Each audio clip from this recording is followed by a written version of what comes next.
अच्छा जी, हमारे पास है audits, external audits, internal audits, external quality assessment, E Q A. ठीक है, ऑडिट्स हम सिंपल इज़ दैट यार। ऑडिट्स को इंस्पेक्शन से याद रख लो। इंस्पेक्शन यार, कोई भी इंस्पेक्शन कमेटी आके इंस्पेक्शन करती है।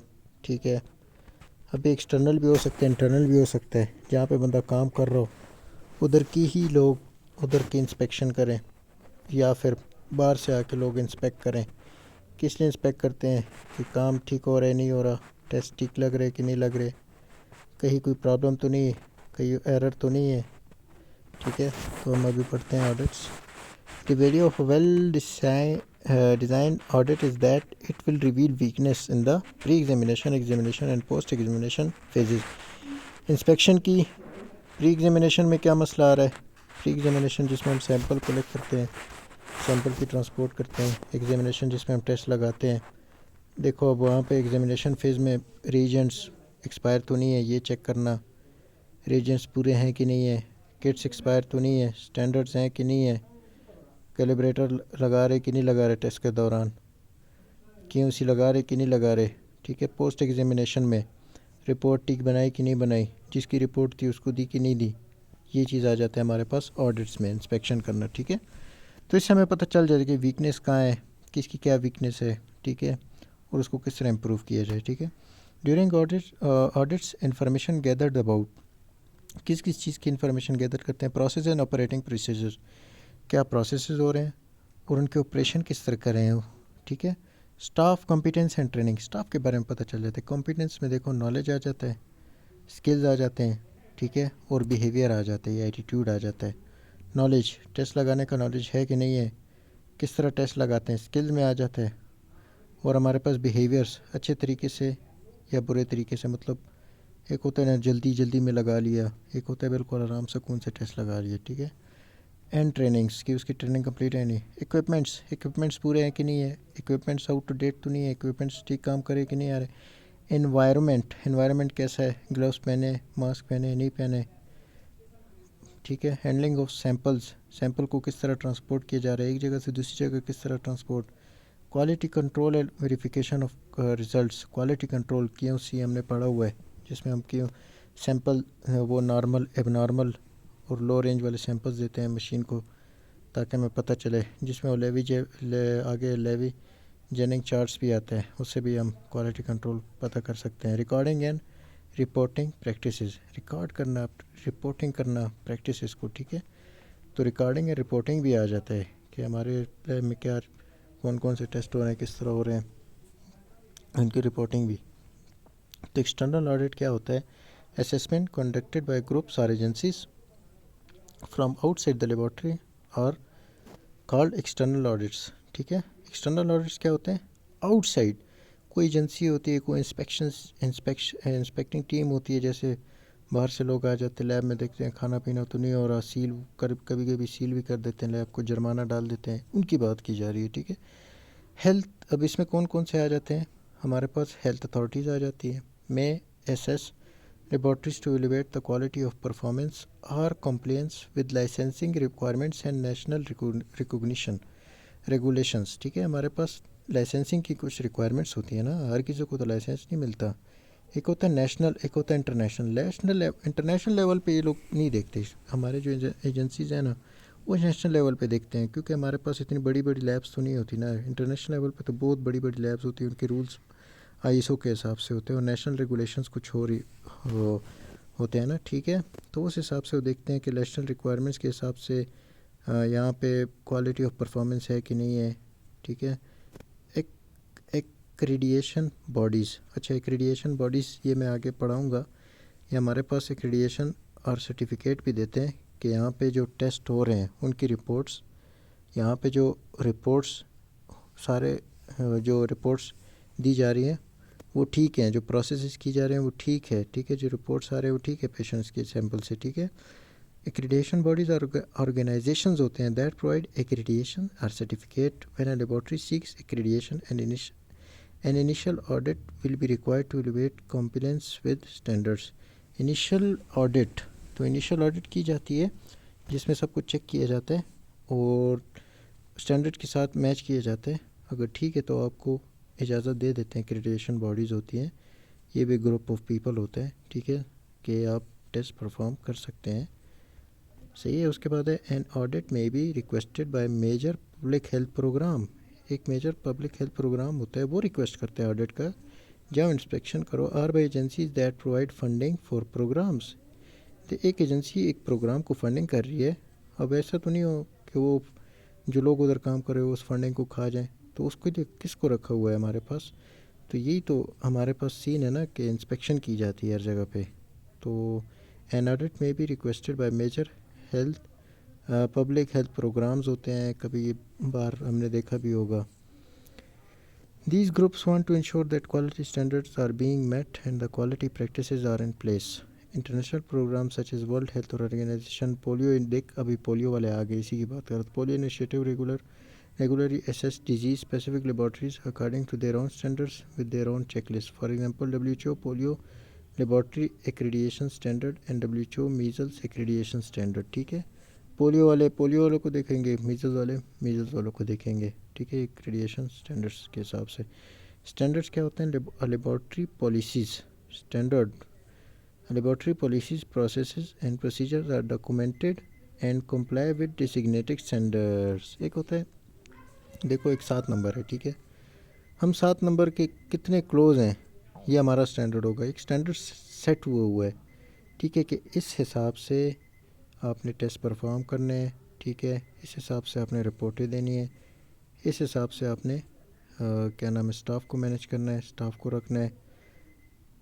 ये नहीं कि कोई इंजीनियर है आके लैब में काम कर रहा हो, तो ये तो स्टैंडर्ड की खिलाफ वर्जी है। Laboratory policies processes and procedures सारी चीज़ में आ गए हैं, पॉलिसीज़ भी आ गई हैं, प्रोसेसेस आ गए हैं, procedures are documented and comply with designated standards. एक स्टैंडर्ड्स है उसके साथ मैच करना। Different standard can be use for the assessment, different standards होते हैं असेसमेंट के लिए। असेसमेंट अंदाज़ा लगाना किस चीज़ का, processes ranging from international standards to a locally developed checklist, ठीक है, अंदाज़ा लगाते हैं इंटरनेशनल स्टैंडर्ड्स से लेकर लोकली डेवलप, जो लोकली है हमारे पास, हमारी लैब से लोकल है ना, ठीक है, तो वहाँ के अपने स्टैंडर्ड्स हैं, उसको मैच करना इंटरनेशनल स्टैंडर्ड्स के साथ, इस तरह।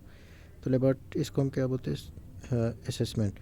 Laboratory management must demonstrate to the assessment team that all requirements is laid down in the standards are being followed, की सारी रिक्वायरमेंट्स यहाँ पे फॉलो की जा रही हैं या नहीं है, ये हमारे पास लेबॉर्ट्री मैनेजमेंट इस चीज़ को बताता है हमें, ठीक है। For external audit it is necessary to plan thoroughly and carefully, ठीक है, organize everything ahead of time including documents and records. इस इन सब चीज़ों में सबसे इम्पोर्टेंट डॉक्यूमेंट्स और रिकॉर्ड्स हैं। To save valuable time during the audit, during मतलब पहले से ही सब कुछ प्लान करके डॉक्यूमेंट रिकॉर्ड सब रख लिए, ठीक है, ताकि हमारे पास जो इंस्पेक्शन वालों का होता है उसका टाइम बच सके। Make all staff aware of the audit, हाँ ये भी है कि सबको अवेयर किया जाए, बताया जाए ऑडिट के बारे में। And arrange schedules so that all staff needed for the audit will be available, और शेड्यूल अरेंज किया जाए, ठीक है भाई साहब इन दिनों में ये लोग चक्कर लगाएंगे, इस दिन चक्कर लगाएंगे, आप लोगों ने रेडी रहना है, ठीक है, सारा स्टाफ अवेलेबल हो, सही है। फिर audit reports and plan of action, reviews the recommendations of the assessors, identify gaps और नॉन कन्फर्मिटीज़। गैप्स उसे बोलते हैं जहाँ पे एरर्स मतलब आते हैं कि यहाँ पे मतलब हमारे स्टैंडर्ड्स जो हैं इंटरनेशनल स्टैंडर्ड्स या नेशनल लेवल के स्टैंडर्ड्स के साथ मैच नहीं कर रहे, तो जब मैच नहीं करेंगे उसे हम क्या बोलते हैं, gaps. Learning where benchmarks are standard were not fully met, वही मैंने आपको बता दिया। Corrective actions to be taken by the laboratory, record all results and action taken, ठीक है, सारे रिकॉर्ड करने किस चीज़ को, all results and action taken, ठीक है। इंटरनल ऑडिट्स में हमारे पास क्या आ जाता है, इंटरनल ऑडिट, अब देखो एक तो होता है बाहर से एजेंसी आ जाए, बाहर से लोग आ जाए इंस्पेक्शन करें, एक होता है इंटरनल ऑडिट हमारे पास विद इन द लैब ही अपने लोग इंस्पेक्शन करें ना, क्योंकि लैब वाला, लैब का जो मालिक होता है उसकी भी जिम्मेदारी तो बनती है ना कि वो भी चक्कर लगाए, देखे क्या क्या हो रहा है, क्या क्या नहीं हो रहा है। The internal audit is a valuable tool in a quality management system and internal audit can help the laboratory to prepare for an external audit. अब इंटरनल ऑडिट का फ़ायदा क्या है, एक्सटर्नल ऑडिट के लिए बंदा प्रिपेयर हो जाता है ना, ताकि बाहर से कोई इंस्पेक्शन करने हैं तो कोई मसला वगैरह ना हो। Increase staff awareness of quality system requirements, staff को बताया जाए कि यार क्वालिटी सिस्टम रिक्वायरमेंट्स में क्या क्या चीज़ें इंपॉर्टेंट हैं, ठीक है। आइडेंटिफाई द गैप्स और नॉन कन्फर्मिटीज़, गैप्स को हम नॉन कन्फर्मिटीज़ बोलते हैं, that need to be corrected, the opportunity for improvement, इसको हम क्या बोलते हैं, opportunity for improvement. Understand where preventive और करेक्टिव एक्शन इज़ नीडेड, इस चीज़ को समझो कि यार कहाँ पे हमें प्रिवेंशन करनी है, किस चीज़ से हमें बचना है, कहाँ पे हमें करेक्शन करनी है। आइडेंटिफाई एरियाज़ वेयर एजुकेशन और ट्रेनिंग नीडेड टू अकर, ठीक है। ऐसे एरियाज़ को आइडेंटिफाई करो जहाँ पे एजुकेशन एंड ट्रेनिंग का मतलब है कि एक बंदा अगर टेस्ट नहीं लगा सकता, उसको कोई काम नहीं आता, उसको ट्रेनिंग, ठीक है, उसको एजुकेट किया जाए, उसको ट्रेन किया जाए उसके बारे में। तो इंटरनल ऑडिट ही हो सकता है ना, एक्सटर्नल ऑडिट से तो नहीं हो सकते। इंटरनल ऑडिट ही हो सकते हैं, लैब में एक बंदा हो जो देख रहा हो कि हाँ यार टेस्ट ठीक हो रहे हैं कि नहीं हो रहे, कहाँ पे किसको कोई काम नहीं आता उसको सिखाया जाए, उसको नॉलेज दी जाए, ठीक है। कोई टेस्ट ख़राब आ जाए तो उसकी रिपीट करना वगैरह, ये सारा इंटरनल ऑडिट्स में आ जाता है। और ये हम किस लिए करते हैं, ताकि हम प्रिपेयर रहें इंटरनल ऑडिट के लिए, ठीक है, एक्सटर्नल ऑडिट के लिए। फिर आ जाता है ISO requirements, internal audit and ISO। अब इंटरनल ऑडिट और ISO international system of organization है।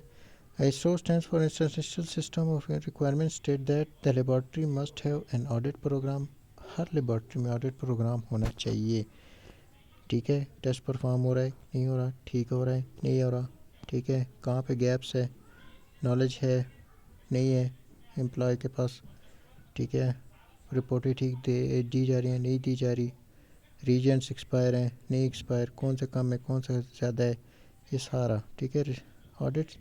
उसके बाद है the auditors should be independent of the activity, जो ऑडिटर होगा जो इन सबको देख रहा होगा वो इंडिपेंडेंट होना चाहिए, ठीक है। यानी कि वो भी इस चीज़ पे डिपेंड कर रहा हो या फिर वो मिला हुआ है इनके साथ। Audit must be documented and reports retained, ये बड़ा इंपॉर्टेंट पॉइंट MCQs में आ सकता है कि audit must be documented, document बनाया जाए उसका, रिपोर्टेड, रिपोर्ट्स रिटेन की जाए, ठीक है। Results must be reported to management for review. अब ये रिज़ल्ट जो है ना कि यार बंदा ऐसे करता है जी, इंस्पेक्शन करता है इंटरनली और फिर क्या करता है, मैनेजमेंट रिव्यू के पास भेज देता है कि यार यहाँ कमी है, इस चीज़ की कमी है, ये इश्यूज़ हैं, इन चीज़ों को एड्रेस करना चाहिए। Problem identified in the audits must be promptly addressed and appropriate action taken, already बताती है। External quality assessment, EQA assessment is a critical aspect of laboratory quality management and it can be conducted, assessment किसे बोलते हैं, अंदाज़ा लगाना, ठीक है। And it can be conducted in several ways. One of the commonly employed assessment method is that the external quality assessment, ठीक है, external quality assessment.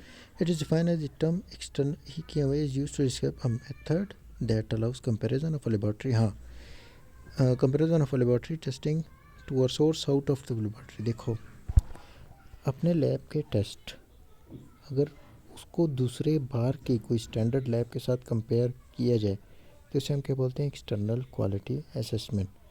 इससे ये फ़ायदा होता है कि हमें पता चल जाता है जो हमारे टेस्ट हैं वो रियलाइबल हैं कि नहीं है, क्या रिपोर्टिंग हमारी ठीक है कि नहीं है, क्या हमारे मशीन ठीक से परफॉर्म करे कि नहीं कर रहे, ठीक है। EQA is here defined as a system for objectively checking the laboratory's performance using an external agency और फैकल्टी, ठीक है। एक्सटर्नल एजेंसी भी हम इसमें यूज़ कर सकते हैं, फैकल्टी का भी यूज़ कर सकते हैं, ठीक है। कह रहा हो यार चेक करो हमारे रिपोर्ट्स हैं स्टैंडर्ड लैब के रिपोर्ट के साथ मैच कर रहे हैं कि नहीं कर रहे हैं। प्रोफिशिएंसी टेस्टिंग, इसको हम प्रोफिशिएंसी टेस्टिंग भी बोलते हैं, ठीक है। हाँ, external provider sends unknown samples for testing. अब इसमें क्या होता है प्रोफिशिएंसी टेस्टिंग में, अब एक्सटर्नल होता है ना, एक्सटर्नल कोई बंदा है, ठीक है, आउटसाइड द लेबॉर्ट्री, जो लैब में काम नहीं कर रहा, वो क्या करता है, अननोन सैम्पल्स फॉर टेस्टिंग। जैसे हमारे पास क्रॉस चेक के लिए सैंपल्स आते हैं, ठीक है, इसी तरह ये लोग करेंगे जी, आओ हम क्रॉस चेक के लिए आए हैं, ठीक है, अननोन सैंपल्स भेज दिए। उनको तो पता है कि यार इसमें HP इतना है, ठीक है, इसकी प्लेटलेट्स इतने हैं, चलो थोड़ी बहुत वेरिएशन जो हम आगे पढ़ेंगे एक्सेप्टेबल होता है, अप टू 3 स्टैंडर्ड डिविएशन, ठीक है। लेकिन उससे ज़्यादा अगर फ़र्क है तो वो तो एक्सेप्टेबल नहीं है। तो प्रोफिशिएंसी टेस्टिंग में क्या होता है, external provider sends unknown sample for testing, the results of all laboratory are analyzed, ठीक है। अब इससे क्या होता है, ऑल जो रिजल्ट्स होते हैं ना सारे लेबॉर्ट्री के वो लोग एनालाइज करते हैं, compared and reported to the laboratories, compare करते हैं स्टैंडर्ड वो जो उनके पास रिपोर्ट्स होते हैं उनके साथ कंपेयर करते हैं और रिपोर्टेड टू द लेबॉर्ट्रीज, और रिपोर्ट कर देते हैं लेबॉर्ट्रीज को। रीचेकिंग और रीटेस्टिंग स्लाइड्स. अच्छा, रीचेकिंग और retesting slides that have been read are rechecked by a reference laboratory. Samples that have been analyzed are retest. वही दोबारा से टेस्ट करना, रीचेकिंग करना या रीटेस्टिंग करना किस चीज़ की. Slides that have been read and recheck by reference laboratory. ठीक है, हमने स्लाइड रीड की, उसको रीचेक किया रेफरेंस लेबॉर्ट्री ने. सैम्पल्स, इसी तरह sample that have been analyze are retest, हमने एनालाइज किया उसका दोबारा रीटेस्ट किया. On site evaluation usually done when it is difficult to conduct traditional proficiency testing or to use the rechecking test. तो वहाँ पे हम क्या करते हैं, ऑन साइट एवेल्यूएशन करते हैं. ठीक है, उसी वक्त जो हम डिटरमिन करेंगे. के बेनिफिट्स क्या होगा. Allows comparison of performance and results among different test sites. ठीक है, provides early warning of systemic problem associated with kits and or operations. ये हमें वार्निंग दे देते कि यार आप लोग का सिस्टम ठीक है कि नहीं. Provides objective evidence for testing quality, indicates area that need to be improvement, identifies training needs. ठीक है.